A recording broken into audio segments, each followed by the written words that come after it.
Ian Lipkin is one of the world's best-known virologists. He heads Columbia University's Center for Infectious Diseases and Immunity. He was the chief scientific consultant to the film Contagion. He in fact predicted that there'd be a pandemic of the nature that we're seeing with some variations, and that's exactly what we find ourselves still in the midst of. He's been a guest in the India Today Conclave, and we're very privileged to have him back. Professor Lipkin, thank you so much for your time, sir, and welcome back. My pleasure. I hope you've been well. I hope your loved ones have been well too. Happy holidays. Yes, it's not much of a holiday. That's a touchy topic. We're here working, having to cancel our holiday plans, but we'll leave that for another time. Tell me this, sir. In a worst-case scenario basis, how bad is Omicron in your view? We saw Bill Gates tweet yesterday to say that Omicron will be the worst of the COVID pandemic, and after this things will get better. Implicit to his argument is the suggestion that Omicron will be worse than the Delta wave. Is that the way you're seeing this current variant as well? I think we need to define worse. If we mean, is it more infectious? Yes. Does that mean that more people will become infected? Yes. Does it mean that if you're vaccinated, you can still become infected? Yes. Does that mean that this virus causes more severe disease in people who are partially immune or fully immune? No.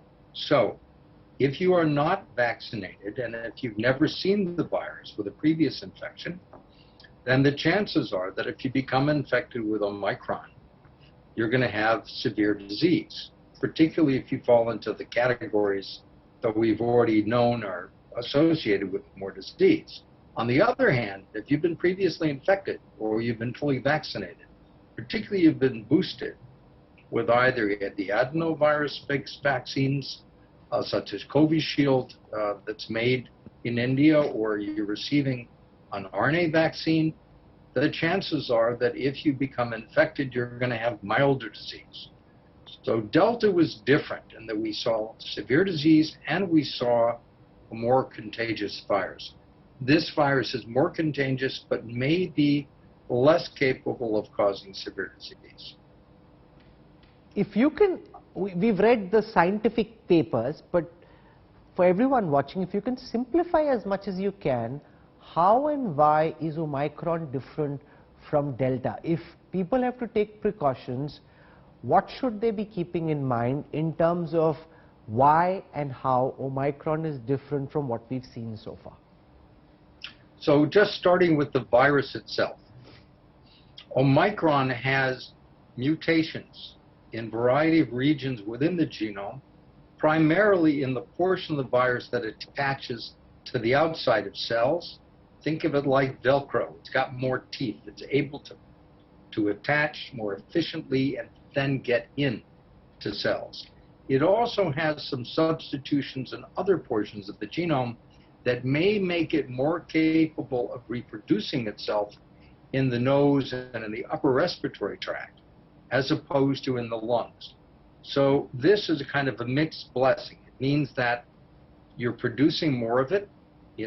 It's easier to generate the virus and to transmit the virus, but it also reduces the possibility that the virus is going to cause severe disease, particularly if you've had a previous exposure either to the vaccine or to the virus itself. Now, what does this mean in terms of protecting yourself? There are several aspects of this to consider. The first is that because there are going to be many people who are infected but who are asymptomatic or have a sniffle, we have to be more judicious about gathering. We have to be careful about the types of masks we use. So any mask is better than no mask at all, but the masks that seal properly and prevent you from breathing around the sides are going to be more efficient. The best of them are the N95 masks or the KN95 masks. If you have access to those, use them. If you don't have access to those, then double up on masks so that you're clear that you're able to protect yourself, because less gets in and less gets out. So that's one thing I think that is critical. The other thing is that large gatherings are very risky. So if you assume, for example, that 10% of the population, some large crowd, may be infected, the possibility that you're going to encounter somebody who is infected is much higher. Now, in this video that you're showing, some people aren't wearing masks at all.